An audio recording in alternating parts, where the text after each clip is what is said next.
Kasi, nakipag-cool off sa akin yung girlfriend ko.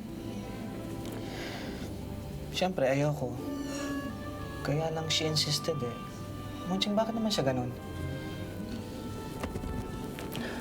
Siguro she needs space. Kasi diba nakakasakalang relationships. Diba? Minsan, tsaka nagiging manipulative, ganun. Eh, paano? Wala naman ako pinagbabawal sa kanya.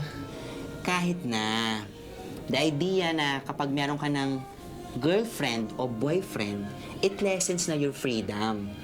Siguro yun ang nararamdaman niya. She wants to enjoy her youth na wala nakikialam sa kanya. Alam mo yun? Na hindi siya nagigilty. Kaya kung ako sa'yo, kesa na nagmumukmuk ako dyan, I'll go out. I'll enjoy my life, you know? You socialize. Ganun lang. Ganun lang kasimple. That's life.